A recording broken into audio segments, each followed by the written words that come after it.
The sound of November drizzle fell silently outside the office window, blending into the thick atmosphere of melancholy and tension that filled the luxurious meeting room of the Carter and Sons building.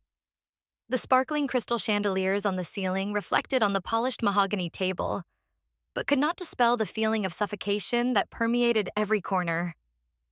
I was Emily Carter, sitting across from my mother and aunt, feeling each passing moment stretch into eternity. The sudden death of my grandfather Henry Carter just a week ago was still a heavy shock to me. The room was eerily quiet, except for the faint rustle of Judge Harrison's pen moving across the pages. The housekeeper, Martha, a woman who had been with the Carter family for more than 40 years, stood silently in the corner of the room, her eyes filled with tears like a living statue bearing the form of deep sadness. "We are here today to announce the last will and testament of the late Henry Carter," Judge Harrison said in a steady voice. The stoic man with the gold-rimmed glasses glanced from person to person in the room, his eyes lingering on me a moment longer, as if he were trying to read something deep inside. My mother, Sophia Carter, was dressed in an elegant and sophisticated outfit, but her expression was cold and distant, just like the way she had always treated me. With an impatient look, she spoke harshly. "Judge, don't be long-winded. Please get to the point." I sighed softly, my mother's impatience not surprising to me. The relationship between her and I had always been a tense and fragile thread, especially since my father's death 10 years ago. Since then, Sophia had become more withdrawn and cold, seemingly more absorbed in pursuing status and social relationships than caring about her own family members. Aunt Evelyn, my grandfather's younger sister, sat next to my mother, her face still kind, but there was a hint of worry in her eyes that was hard to name. She chose to wear a modest beige dress, creating a clear contrast to my mother's somewhat ostentatious splendor. Judge Harrison began reading the will. Everyone assumed that my mother, Henry's only child, would be the primary heir. I had thought so too. I was just a young architect just a few years out of school, still absorbed in my own designs and ambitions, never thinking of taking over a large corporation like Carter and Sons. But when Mr. Harrison reached the most important part, time seemed to stand still. I held my breath, listening to every word with tense attention. "All control and majority ownership of Carter and Sons will be transferred to my niece, Emily Carter." I froze. My heart stopped for a moment. I stared at Judge Harrison, then turned to my mother. Her face paled, then turned red with anger. Aunt Evelyn looked surprised too, but there was an unreadable glint in her eyes. I turned to Edward Stone, Grandpa's personal lawyer, who nodded, his expression strangely calm, as if everything had been planned. "What? It can't be!" my mother roared, slamming her hand down on the table, the dry sound echoing in the heavy space. "My father couldn't do this. I'm his only daughter." She turned to me, her eyes blazing, burning through my feeble defenses. "What did you do? How did you trick him?" I was stunned by my mother's intense anger. My voice trembled. "Mom, what are you talking about? I was completely surprised, too." Aunt Evelyn spoke up, trying to keep her voice calm. "Sophia, calm down." But my mother completely ignored my warning. Her eyes were still locked on me, filled with hatred and contempt. "He must be confused. Something is not clear here." Edward Stone, keeping his voice as calm as ever, said, "Mrs. Sophia, this is a valid will, signed and duly attested by Mr. Henry Carter. He prepared it long before his death." But the explanation only made my mother's anger flare up more fiercely. The pressure was on my shoulders like a collapsing building. I never imagined that I would fall into this ironic situation. I was just a young person who loved architecture, cherishing the dream of creating my own works with my own personal mark, not someone chosen to run a business empire with hundreds of employees and multi-million-dollar projects. "Miss Emily," Judge Harrison's voice rang out again, still maintaining its icy calm. "Under the will, you have 48 hours to accept or reject the inheritance. If you reject, control will be transferred to an interim committee until the board makes a further decision." I looked out the window. The rain was still falling, each drop sliding down the glass pane. as if time was also slowly ticking away in my head. The image of my grandfather appeared, a strong figure, a stern gaze, but always warm every time he looked at me. He believed in me. He always believed in me. I remembered the times he took me around the construction sites, telling me about each brick, each floor that Carter and Sons had reached. The pride in his eyes now became the strength to support me in the storm. I took a deep breath, forcing my heartbeat to stabilize. My trembling hands rested on the table, my gaze gradually becoming steadier. I accept, I said, my voice calmer, more certain. My mother sniffed and turned away, her disdain etched into her features. Aunt Evelyn looked at me with a mixture of worry and pride. Martha smiled slightly, a light, fleeting smile, rare in this mournful atmosphere. I knew that in that moment, everything had changed. I was no longer the Emily Carter of yesterday. I had just stepped into a strange world, a place with countless secrets, calculations I had never touched but could not turn back. A week later, I sat at my grandfather Henry's enormous desk, a position that had been associated with power and dignity for decades at the Carter and Sons headquarters. The spacious room, covered with bookshelves filled with documents and elaborate architectural models, was solemn and ancient yet full of life, as if his breath and spirit still lingered somewhere in every corner and every book. The morning sunlight streamed through the large windows, illuminating part of the bustling Chicago scene outside. But inside, I felt empty, lost, and heavy. Before me were piles of documents as high as mountains, a burden that far exceeded my immature expectations of inheritance. Edward Stone walked in, another stack of documents in his arms, and placed them on my desk with his usual courtesy. He still kept his calm, neat appearance, but his cold, sharp gaze always made me uneasy. Here are the latest quarterly financial reports, and here is a list of ongoing projects, Edward said, his voice still immaculately professional. The current situation of the company is quite complicated. I frowned, feeling the strange breeze that was seeping into the room. How complicated is it, Edward? He exhaled, slowly and heavily, a rare moment of confusion. A lot of projects are stalled. Subcontractors are starting to get upset about late payments. And there's a huge debt tied up in a project of unknown origin. Unclear debt? I repeated, my mind spinning around the mess before me. Grandpa would never let something like that happen. He was extremely careful, especially when it came to finances. That makes it all the more confusing, Edward nodded, a look of doubt in his eyes. I'm looking into it too. Daniel Chen might be able to give you a more specific look at the troubled projects. At that moment, Daniel Chen, a respected chief engineer whom I had always trusted, walked in. He was one of the few people who made me feel that I was not alone in this maelstrom. His face was tense.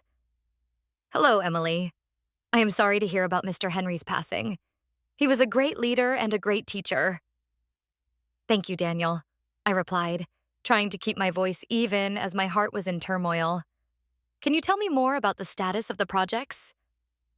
Daniel began his presentation carefully, placing particular emphasis on the serious delays in the Millennium Tower Complex project, the flagship project that was supposed to be completed last year. Millennium Tower was supposed to be finished, he said, his voice tinged with disappointment. But somehow, Mr. Henry suddenly stopped work without explanation. That led to huge compensation claims, which seriously affected the company's reputation. I carefully wrote down every detail Daniel said, feeling a sense of doubt rising in my heart. My grandfather had always been meticulous about every little step, and it was completely unusual for him to suddenly make such a decision without any apparent reason. That made me unable to stop the growing doubt in my mind. As Edward and Daniel left, I bent down to examine the pile of documents before me. A few details immediately caught my eye. My grandfather's signature on some of the documents seemed off. Not completely off, but somehow off, as if it had been carefully copied. Also, several major financial transactions in the last few months of his life had no specific notes. Some were even shady. The jumbled numbers dancing across the paper made my head spin, and a dark premonition began to grip my mind. At that moment, Mr. James, the longtime chief accountant and former right-hand man of my grandfather, entered the room. His face, usually calm, today looked hesitant and tense. He looked at me with a vague gaze, as if he was in a fierce internal struggle. "Miss Emily," he said, his voice hoarse and trembling, as if each word was heavy. I want to warn you. Don't put your trust in anyone in this company, especially those who have been here too long." I frowned, my heart skipping a beat at the vague warning. "Mr. James, who are you referring to? What is it that I need to know?" Mr. James did not answer directly.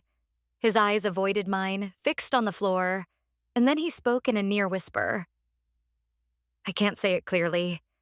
It's just, in the last months, Mr. Henry changed a lot. It was as if someone was controlling him."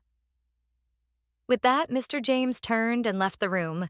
His steps hurried, as if afraid of what he had just revealed. I watched his back disappear through the door, feeling a chill that was hard to describe.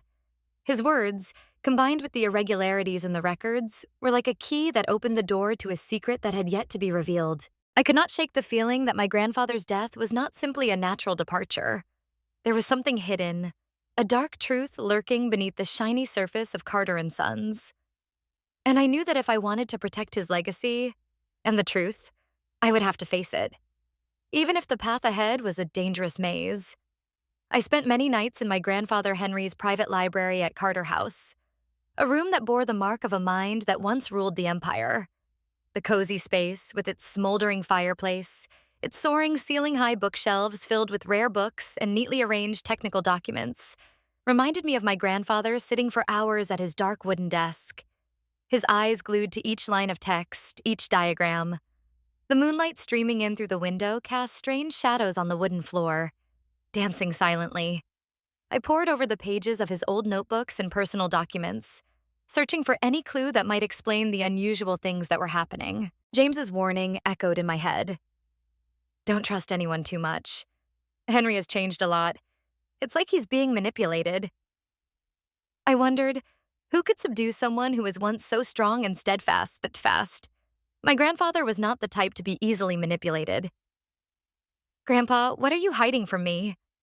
I whispered in the darkness, my voice trembling slightly in the thick silence.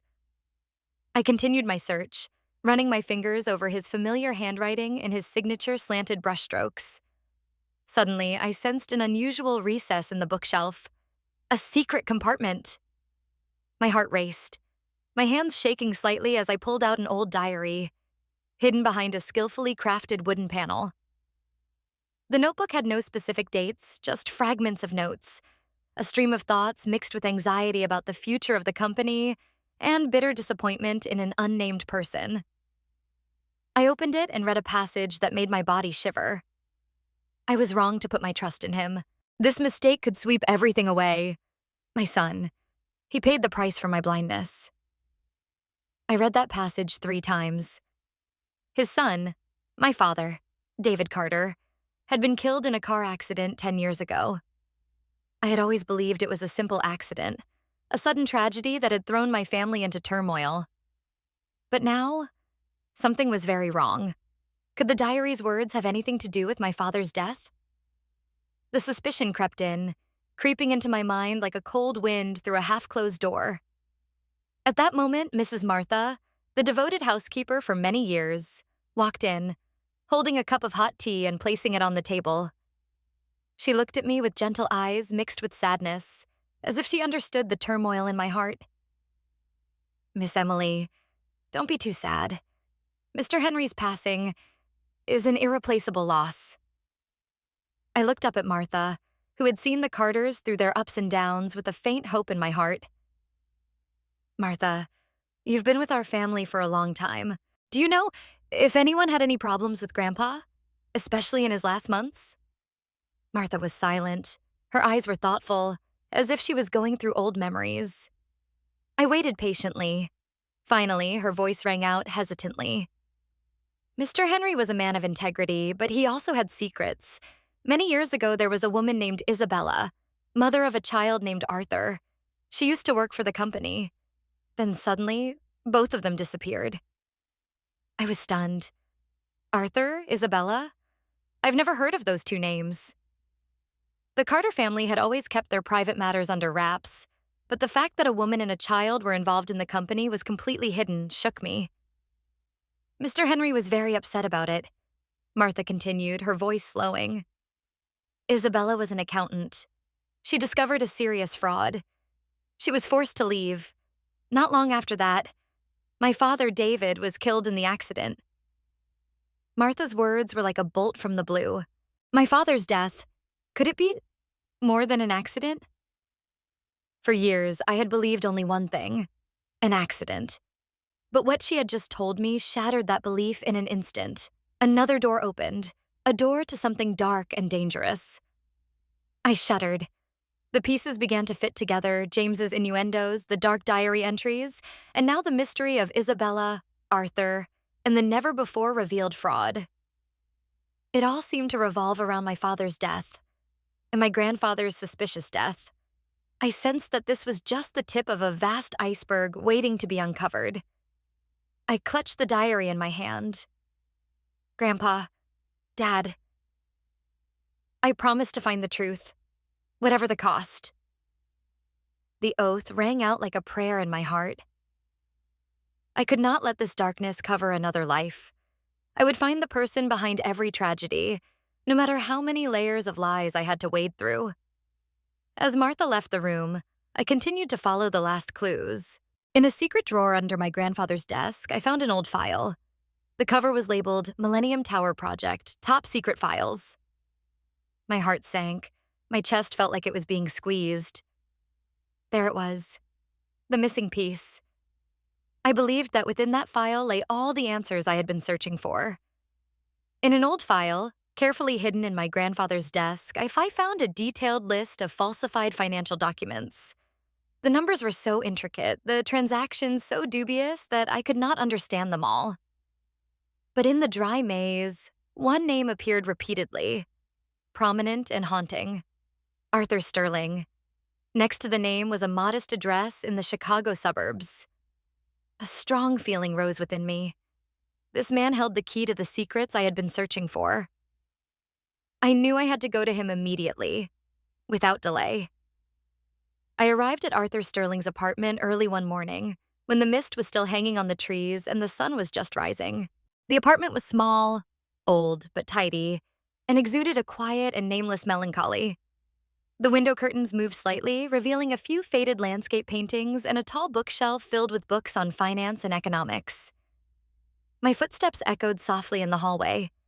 When I knocked on the door, Arthur appeared. He was a man in his 30s, calm on the outside but with a cold gaze, a look that contained doubt and an unhealed pain. He looked at me, his eyes closed and guarded. "Hello, I'm Emily Carter," I said, keeping my voice steady. "I'm here for my father, David Carter, and my grandfather, Henry Carter." Hearing the last name Carter, Arthur's eyebrows furrowed slightly, his expression growing colder. "I have nothing to say to you. The Carter family has no place in my life." "Please," I interrupted quickly, afraid of losing this slim chance. "I know you were involved in the fraud at Carter & Sons many years ago. I also know your mother, Isabella." At the mention of his mother's name, Arthur trembled slightly, a reaction so slight that it was barely noticeable to outsiders, but I could see it. He was silent for a moment, then opened the door, reluctantly letting me in. But he kept the distance between us, as if I were a lurking danger. We sat across from each other in the simple living room. Arthur began to tell the story, his voice even but filled with suppressed sadness. He talked about his mother, Isabella, a talented and honest accountant who had uncovered a huge slush fund used for money laundering and bribery within Carter & Sons. Believing in the right thing to do, she reported everything to my grandfather, Henry Carter, hoping that he would stop the corruption. Instead, she was framed, fired, and threatened with death. She tried to gather more evidence, but before she could act, another tragedy struck. "Your father, David Carter," Arthur said, his voice choked, "was killed in a car crash, a death perfectly disguised as an accident." I was stunned. My father was murdered? No way. The police ruled it an accident. My world collapsed around me. For 10 years, I had lived in the belief that my father's death was an accidental tragedy, and that was painful enough. But now the truth was even more devastating. That's how they hide the truth, Arthur continued, his eyes flashing with pent-up anger. The people who run the money laundering ring are incredibly powerful. My mother lost everything. She had to go into hiding with me, a child at the time, and live a life of seclusion to protect her only child. He paused, catching his breath. My mother trusted your grandfather, Emily, trusting him to protect the truth. Instead, she was destroyed, and your father died. Before she died, she entrusted some important documents to someone she trusted. I felt the piercing pain in Arthur's words, a deep pain that I was no stranger to. We, two strangers, shared the heartbreaking loss of a buried truth. An invisible bond formed between us, fragile but clear. I'm so sorry for what your mother and you went through, I said, my eyes filling with tears. My grandfather, I think he was searching for the truth before he died. Maybe that's why he was murdered. Arthur looked at me intently, his eyes less cold, as if testing the sincerity in my voice. Do you really believe your grandfather was murdered? All signs point to that, I replied, my voice firm. He has never abandoned a project. I have found evidence of a cover-up within the company. I need you to help me expose the people who destroyed our family. Arthur was silent, his eyes thoughtful. Finally, he sighed, a long sigh as if he had released a heavy burden from his past. His gaze softened, and I knew. Our shared pain was beginning to connect us. My mother gave those documents to an old friend, a former employee of Carter & Sons. Her name is Lisa Thompson. She was the only one who knew about the company's underground financial system, but I don't know her address. A ray of hope flashed through my heart. Then we'll find her. We decided to form an alliance. I would use my position in the company to hunt for inside information, and Arthur, with his sharp financial knowledge, would analyze the data, tracking down the mastermind. From that moment on, neither of us was alone anymore.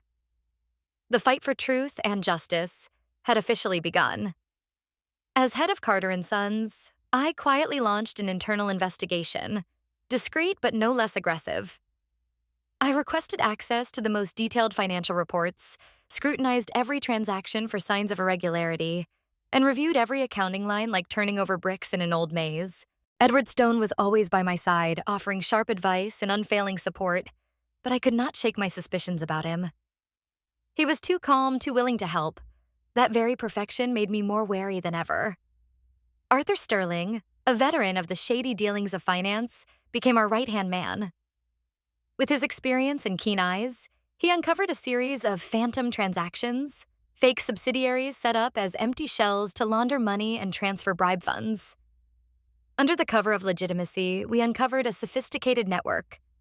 Money was routed through a series of matrix entities, wiping the traces as if it had never existed. The ultimate goal? To push profits from huge projects offshore, while creating phantom debts to evade tax authorities and embezzle millions of dollars.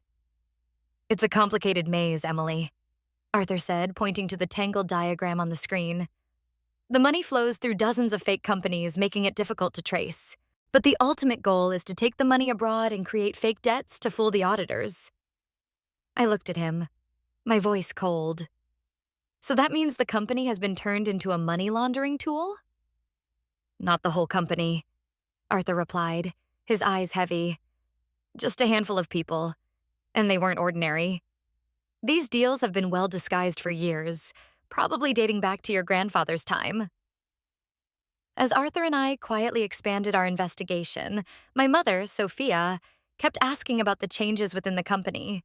She didn't care about my grandfather's mysterious death or the irregularities that were being revealed layer by layer. All she wanted was to keep the family name unblemished.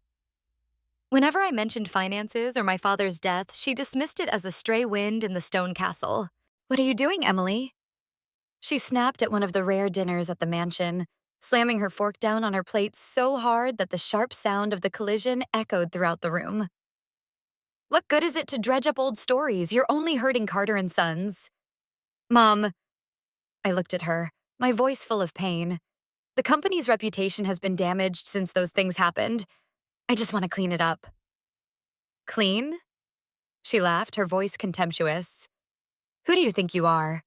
One person against the world? You are so naive, Emily. I looked into my mother's eyes, where she avoided my gaze whenever I mentioned the past. And in that uneasy silence, I knew.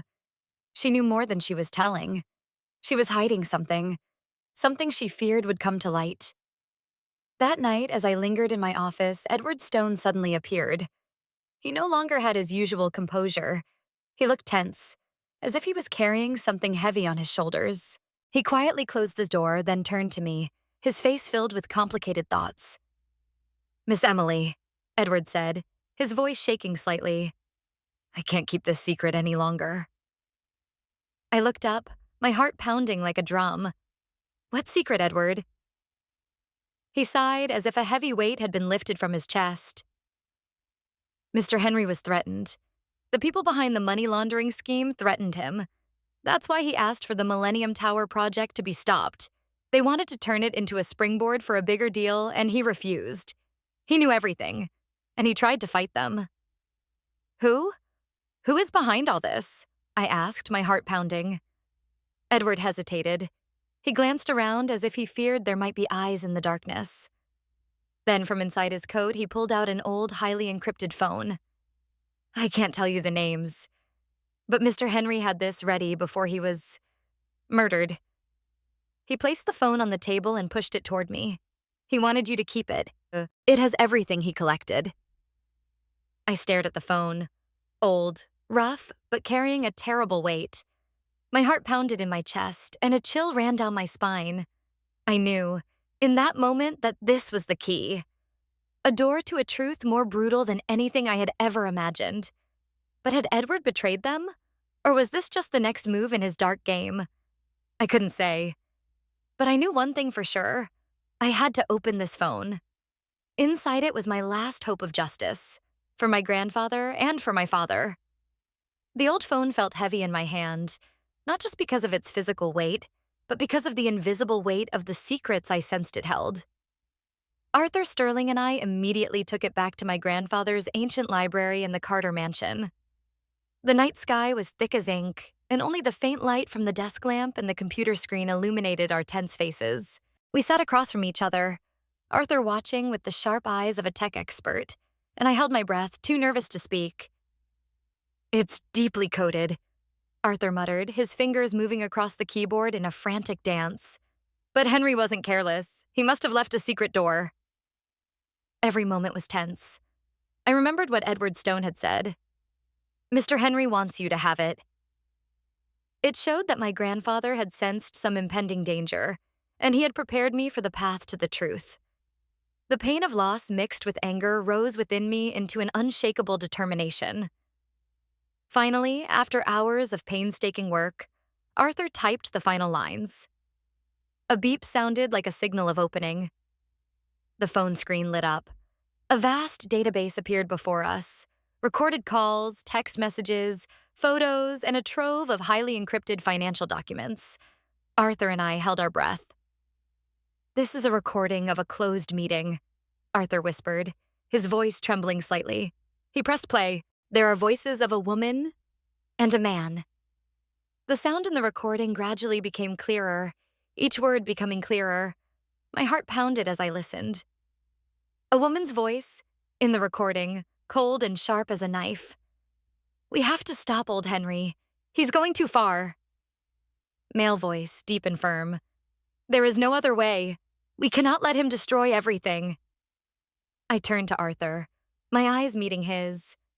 The woman's voice was eerily familiar. It was a voice I had heard every day of my life. When the recording ended, we were both speechless. The truth hit us like a punch in the chest. The woman's voice, none other than my mother, Sophia Carter. And the man was Edward Stone. It can't be. My mother? And Edward? I blurted out, my voice cracking, my head shaking as if to clear the nightmare. Every sense inside me seemed to freeze. "It seems they were planning this together, Emily," Arthur said, his voice serious. "Edward wasn't just helping. He was the one who helped your mother manipulate Mr. Henry, falsify the papers, and possibly get him killed. The phone contained more data, indisputable evidence. Short-term contracts, back-channel transactions to anonymous accounts, and a detailed plan to clean up Carter and Sons' assets after Henry's death. All the clues led to a chilling conclusion. My mother was the ringleader, and Edward was her right-hand man. I felt a wave of nausea rise in my throat. And my father, did they also? I asked, my voice choke-gnawing, tears falling silently. Arthur scrolled down the screen. An old text from Edward to Sophia appeared, like a knife piercing my heart. The plan with David worked. We've removed the biggest obstacle. I collapsed, covering my face with my hands, tears streaming down my face. My father had been murdered. And my mother, the person I had loved and trusted unconditionally, had done it, and perhaps my grandfather too. Everything I had ever held on to had been shattered in an instant. Just then, Aunt Evelyn Carter, my grandfather's sister and my aunt, entered the library. She saw me slumped over, Arthur still dazed beside me. Her face was etched with concern. "Emily, what's wrong?" I couldn't say a word. I just handed the phone to my aunt. She took it, scrolling through the data with shaking hands. Her expression changed from confusion to shock, then finally to a look of horror and pain. "Sophia, it can't be. My sister." Aunt Evelyn choked, her voice trembling, her eyes red and heavy with hurt. I looked up, tears still falling. "My mother killed my father, Auntie, and probably my grandfather too. She manipulated everything, along with Edward." Aunt Evelyn hugged me, and we both cried. In her arms, I found a little warmth amidst the brutal storm of truth. She had suspected Sophia, had felt that her thirst for power was abnormal, but she had never expected it to be this extreme. "We have to get this out, Emily," she said, her voice steady and cold as steel. "Sophia must pay. She destroyed an entire family." I clenched my fists, a quiet strength rising within me. I was no longer the shy, innocent girl I had been yesterday. I was Emily Carter, the heiress to Carter and Sons, and I would not let traitors destroy what my grandfather had built. The curtain had fallen. Now it was time for the truth to be told. The next morning, the atmosphere in the Carter and Sons boardroom was suffocatingly thick. Every glance, every whisper was filled with tension and suspense. My mother, Sophia, sat in the chair with her usual dignity, next to Edward Stone, a man whose face was frighteningly calm despite the crimes he was hiding. I sat across from him, next to Arthur Sterling and Aunt Evelyn. All three of our hearts were pounding in our chests. About 10 board members, old and young, all prominent figures in the financial world, watched intently, their eyes a mixture of suspicion and anticipation. Sophia opened the meeting with her usual smug smile, quickly proposing a series of resolutions that would tighten her and Edward's grip on the company. "Ladies and gentlemen," her voice rang out clearly, sharp as a knife. "Today we will discuss the future of Carter and Sons. With our vision and experience, I believe we can get the company back on track. First, I propose appointing Edward Stone as Executive Vice President." I couldn't sit still any longer. This was the moment. I stood up, clutching the phone that held the undeniable evidence. My voice was loud and decisive, cutting off my mother's voice. "Stop, Mom. Before we talk about the future, let's take a look at Carter and Sons' dark past." Sophia paused, her eyes darkening, her smile fading instantly. Edward Stone looked visibly panicked, a bead of sweat sliding down his temple. The council members began to whisper, the already tense atmosphere suddenly becoming more chaotic and suffocating than ever. I took a deep breath, trying to keep my hands from shaking. I knew this was the moment that would decide everything. I connected my phone to the conference room's big screen and played back the evidence, recordings, text messages, and financial documents. Sophia and Edward's voices echoed throughout the room, cold, cruel, and chilling. "Here is evidence of falsification of books and money laundering through shell companies." I pointed at the chart and the tangled lines of data. And here is the audio recording that shows my mother, Sophia Carter, and Edward Stone colluding to manipulate my grandfather, Henry Carter, and possibly indirectly causing the deaths of both my father, David Carter, and my grandfather. Sophia jumped up, her face as pale as paper, her eyes flashing with madness. She shouted, her voice hoarse with anger. "You are lying. You are a scoundrel. This is fake. You are defaming me." Edward Stone could not hide his panic and hastily spoke up. "Baseless slander. You will be sued for defamation." Arthur Sterling stepped forward, his expression determined. "I am Arthur Sterling, an independent financial expert. I have verified all the figures. This is a large-scale money laundering network operating for decades." Aunt Evelyn stepped forward beside me, her voice shaking with emotion and anger. Her eyes locked on Sophia. "How could you do such a thing, Sophia? How could you betray your brother? Your own father?" The conference room instantly became a boiling pot of emotions. Some council members glared at Sophia and Edward with disgust, while others were stunned, their faces drained of color. The entire room was in chaos. Sophia, realizing the situation was completely out of control, suddenly fell to her knees, her eyes pleading, "No, please don't listen to him. He's mentally ill. He wants to take everything from me." Edward Stone, seeing Sophia collapse, did not try to hide his despair. He shouted, his face full of resentment. "She forced me to do it. She set it all up.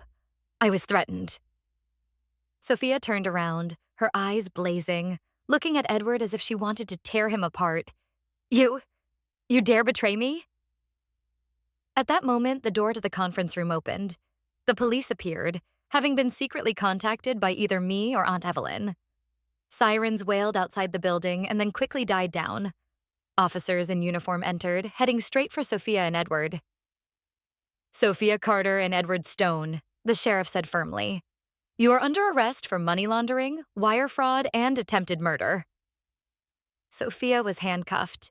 She kept screaming, her eyes full of hatred looking at me. "Emily, you will pay. You ruined everything." I stood still, watching the back of the woman who had once been my mother being led away. Tears silently streamed down my cheeks, but my gaze did not waver. I had done what I had to do. The truth had finally come to light. A bloody and tearful chapter in the Carter family history had closed, and I, the survivor, would have to face what remained. Though the pain still seared, I knew I had made the right choice. The truth. The justice. The Carter and Sons scandal shook Chicago like an earthquake. News of my mother's crimes with Edward Stone spread like wildfire in a drought, burning away the veneer of prestige my family had built over generations. Newspapers reported the story, television broadcast it nonstop, and the Carter name, once a symbol of prestige and success, was thrust into the spotlight like an indelible stain. Stock prices plummeted, longtime partners withdrew, leaving behind a fractured empire that was close to collapse. I, as an unwilling heir, was pushed into the public eye like a small boat in a big storm. Hundreds of interviews, countless lawsuits from partners and shareholders poured in without stopping. The pressure weighed on me like a rock on my chest, suffocating and painful. But I did not run away. I stepped into the light, facing the judgment with a courageous spirit, ready to accept all the consequences caused by the previous generation. I frankly admitted the mistakes of the past and pledged to return the company to the upright path that my grandfather had pursued. In the tense press conference, I faced the camera lens, my voice resounding clearly, each word decisive. "We understand that this is a difficult period. Carter and Sons has encountered serious mistakes under the manipulation of some individuals, but we will not deny it. We will face the truth, restructure from the roots, and rebuild with integrity and ethics, just as my grandfather, Henry Carter, always wanted." And it seemed my words had touched a few hearts. Immediately after that press conference, I received support from the most unlikely places. Arthur Sterling, true to his word, decided to stay. He became my key financial advisor, accompanying me on my journey to untangle each knot in the tangled financial web, tracing every embezzled coin and devising a recovery plan with the utmost care. "We have to cut through this rottenness, Emily," Arthur said, his eyes sharp as he scanned the pages of the report. "It will be difficult, but not impossible."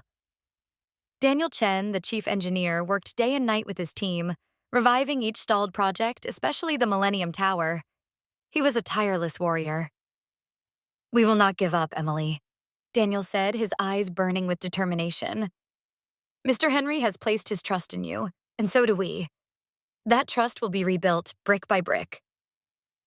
The accountant, Mr. James, though still shaken by what he had witnessed, finally overcame his reservations. He gave Arthur and me crucial information, facts he had been hiding out of fear. "I'm sorry, Emily, for not having the courage to speak up sooner," he said, his voice trembling. "I'll do everything in my power to help you." I began to feel a new strength forming around me, a circle of loyal people who did not abandon me in my darkest hours. They were a rare ray of light in the darkness, a hope that kept me going. Amidst the chaos, I faced another internal storm, the irreparable breakdown of my relationship with my mother. After the final hearing, Sophia was convicted of a series of crimes: money laundering, fraud, and conspiracy to commit murder. I went to prison with one last hope, hoping to hear a word of remorse, an apology, or at least a glimpse of understanding. She sat there, behind the cold glass, her face gaunt, but her eyes still full of hatred. "You took everything from me, Emily," she said, her voice as rough as the wind through a crack in the stone. "You were never my daughter." I looked at her, my heart clenched as if it was being squeezed, but my eyes did not waver. "You took away my father and the honor of this family. I am only trying to repair what you destroyed." I stood up and quietly left. From that moment on, the mother-child bond between us was completely broken. Aunt Evelyn was the only member of my family who remained by my side. She became a steadying force in the midst of all the turmoil. She helped me keep my mind steady, put aside my personal wounds, and focus on rebuilding the company. To me, she was a small but steady light, guiding me through the darkness. "You did great, Emily," she said as she hugged me tightly. "Mr. Henry would be so proud of you. He always knew you had the temperament of a leader." Her words were like a gentle breeze that soothed my already broken heart. I understand that the road ahead is still long and full of obstacles, but with faith and integrity and humanity, I will not fall.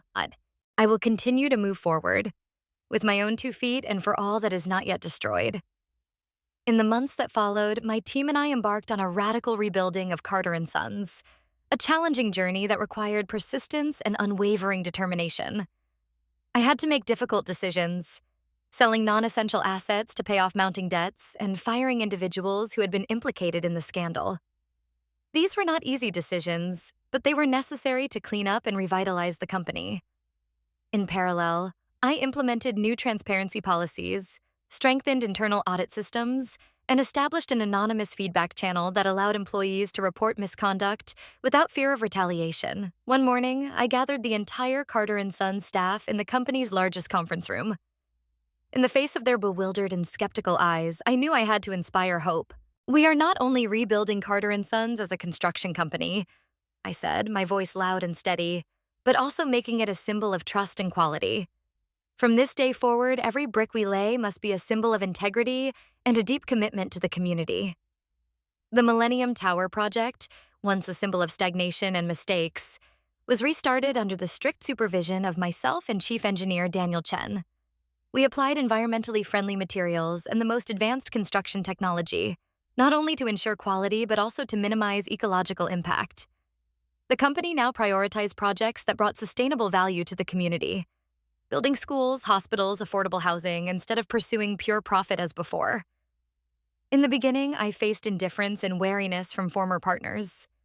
Many companies cut off contact, banks refused credit, and the media kept bringing up past scandals.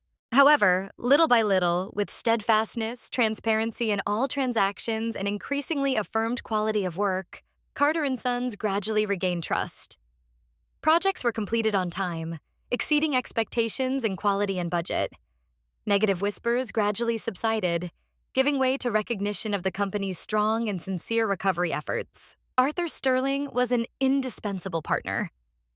He not only helped me rebuild a solid and transparent financial system, but also convinced many new investors who believed in my vision and the potential of a company reborn with integrity. "You turned a company on the brink of collapse into a model of ethics in the construction industry, Emily," Arthur said, as we reviewed a new financial report. That's a rare feat. I feel a quiet maturity within myself. I am no longer the shy girl who is confused before big decisions. I have become a strong leader, tough but good at listening and strong enough to inspire. I have learned to balance the huge responsibilities with the small personal life. I still keep time for my personal passions, sketching architectural ideas in my notebook, or simply walking along the shore of Lake Michigan to find inner peace. Many times I stood in front of the office window looking out at the bright city of Chicago and said to myself, Grandpa, I have not disappointed you. I have stood firmly on my own 2 feet, and I will continue to walk the path that you once placed your trust in. The relationship with Arthur gradually became closer. We were not just colleagues, but friends who had overcome storms together, shared burdens and small joys together. A deep understanding formed between us, something that did not need to be expressed in words. Throughout the journey of reviving Carter and Sons from the ashes of crisis, Aunt Evelyn Carter has always been a strong spiritual pillar and a profound source of motivation for me. With a heart full of compassion, she did not let the pain and loss of her family bury her in bitterness, but turned them into meaningful actions. She founded the Henry Carter Foundation for the Community, a charity organization dedicated to orphans and unfortunate lives, people that my family may have forgotten in the past, too busy pursuing success. One sunny afternoon, as my aunt and I were sitting together reviewing the foundation's plans, Aunt Evelyn told me about a childhood friend. When I was little, I had a neighbor named Lily, an orphan after an accident. She was a very good girl, a good student, but had no one to take care of her. I still remember the image of Lily, thin and thin, quietly going to school alone, struggling with a harsh life. She mused, her eyes distant. Henry has always cherished one thing, that if a big business is not associated with social responsibility, it is just an empty shell. Now, I want to make his dream come true, so that his legacy is not just money, but the good things that are spread. Those words touched me deeply. I suddenly realized that rebuilding Carter and Sons should not stop at transparent financial balance sheets or strict internal processes, but also be a practical contribution to the community, a sincere way to reshape my grandfather's legacy and the reputation of the entire Carter family. A few months later, the Henry Carter Community Foundation was officially launched in a simple but warm ceremony at the new community center built by Carter and Sons. The auditorium was not large, but filled with hopeful eyes, from orphans, representatives of social organizations, to residents around the area. A peaceful but humane atmosphere enveloped the ceremony, as if all hearts were beating as one, the beat of sharing. As I stood before the microphone next to Aunt Evelyn, I felt my voice swell with emotion. Carter and Sons is deeply honored to partner with the Henry Carter Foundation, I said with deep sincerity. We believe that a sustainable business is not measured by profits alone, but by what it contributes to society. Today, we pledge to be a major sponsor, helping the foundation continue to write dreams for orphans and less fortunate children. Aunt Evelyn stepped up to the podium, her voice trembling with emotion. Today, we are not just inaugurating a charity. We are inaugurating a brighter future for those who have been abandoned. The legacy of my brother, Henry Carter, will be written in love and kindness. We will build a community where no one is forgotten, where every child has the right to dream and the right to fly. The applause was unceasing, like the wind fanning the flame of hope. I looked at my aunt, a small woman with a big heart, and felt a surge of pride. Her charity not only received support from the local community, but also spread to neighboring states. It became a new symbol of the Carter name, no longer a symbol of power and wealth, but a mark of compassion and social responsibility. I suddenly realized that a person's true legacy is not in the material wealth they accumulate, but in the values they cultivate, the acts of kindness they leave behind, and the positive influence they create in the hearts of others. My grandfather, Henry Carter, who devoted his life to building skyscrapers, his name will now be engraved in the hearts of people through each home built with love. And so, my family's turbulent past is gradually being healed by that sincere kindness. As I worked to rebuild Carter and Sons and build the Henry Carter Foundation for the community, I came to understand that healing is not simply about repairing external damage, but must come from within and from the broken relationships that remain in our family. My relationship with my mother, Sophia, remains a wound that has never healed, a lingering scar that reminds me of a pain that has never been healed. I understand that she will never change. She is still the woman trapped in the depths of hatred and ambition. And I have stopped looking to her for love or recognition that perhaps never existed in the first place. I have learned to face and accept that harsh truth. Aunt Evelyn, who had always been with me during the most uncertain years, was the only person left in the family whom I could completely trust. She was not only an aunt, but also a mother figure, a confidant with whom I could always share everything.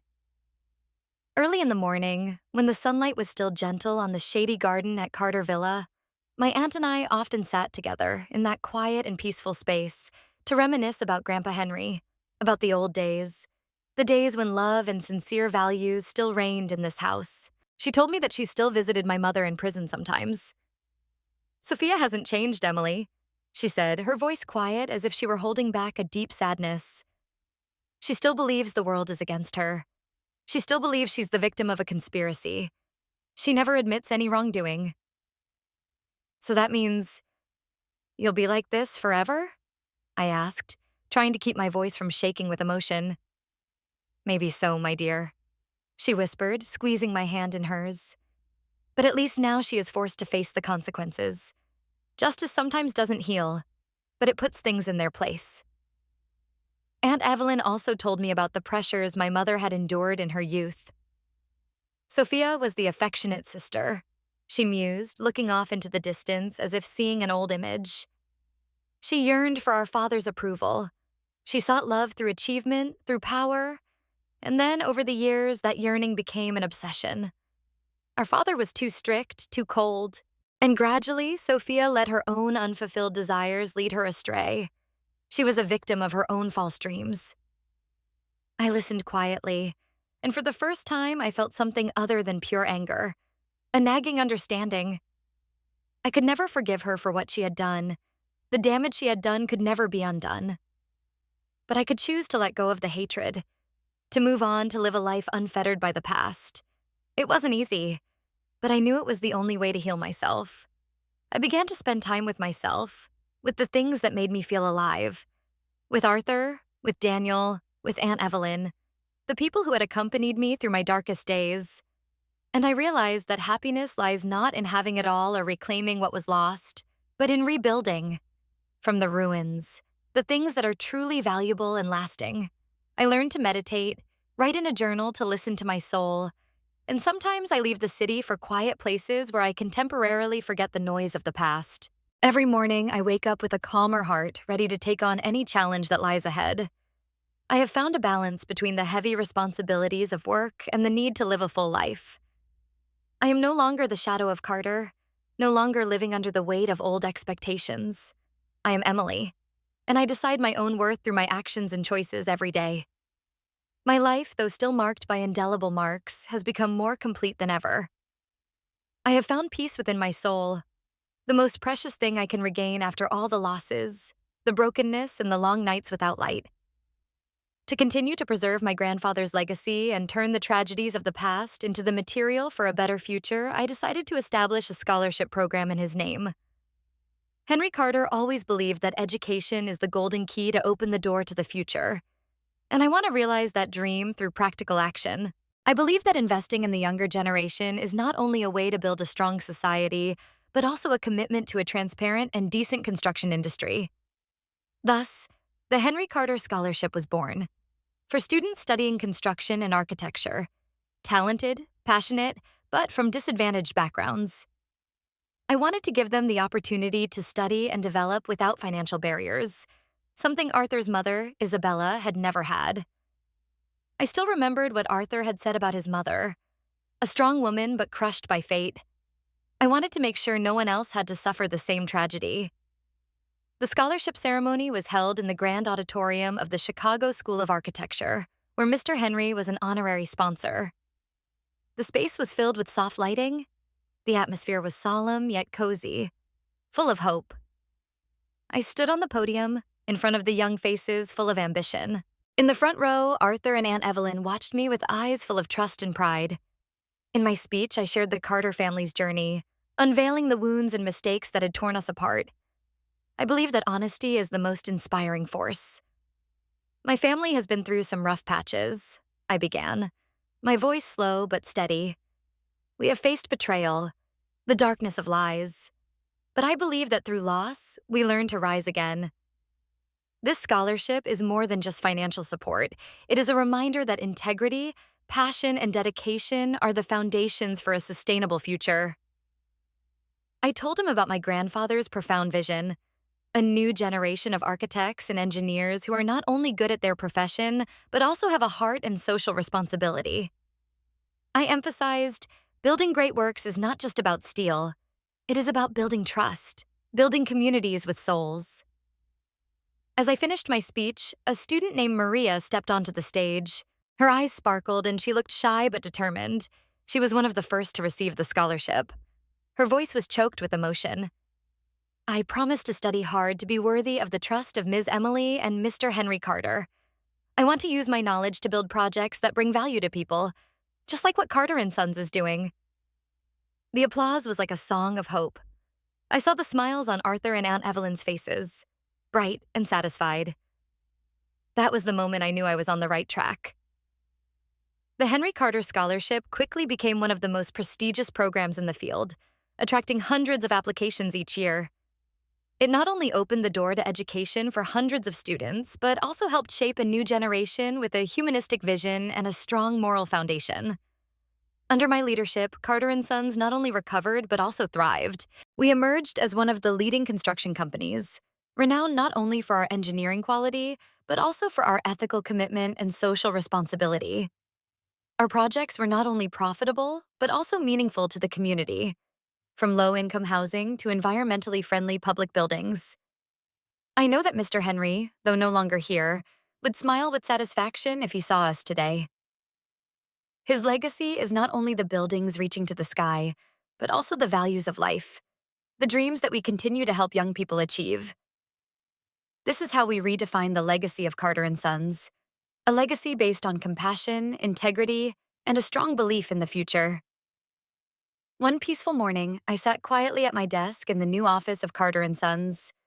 The room was modern, filled with light, with large glass windows opening up to a panoramic view of the city of Chicago waking up. Vibrant, proud, and constantly moving, I took a sip of hot coffee, the aroma wafting like a mist of memories, filling my heart with a rare sense of peace. It had been 5 years since I officially took over the company. 5 years since I was forced to face the bitter secrets hidden deep within my family. Carter and Sons has not only survived, but has also thrived. We have undergone a profound restructuring, vigorously eliminating rotten links, restructuring into a lean, transparent system with professional ethics as the core foundation.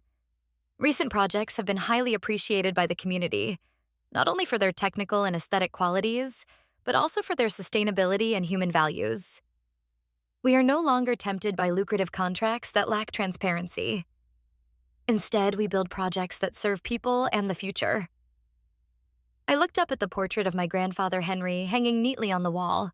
His face, stern, upright, his eyes piercing deep into my soul, seemed to be watching me, smiling kindly and proudly. Next to it was my own portrait, my eyes resilient, my face reflecting years of maturity and determination. In my mind, I said to myself, "There were times when I thought I would collapse, Grandpa, but it was your faith that supported me, guided me through it all."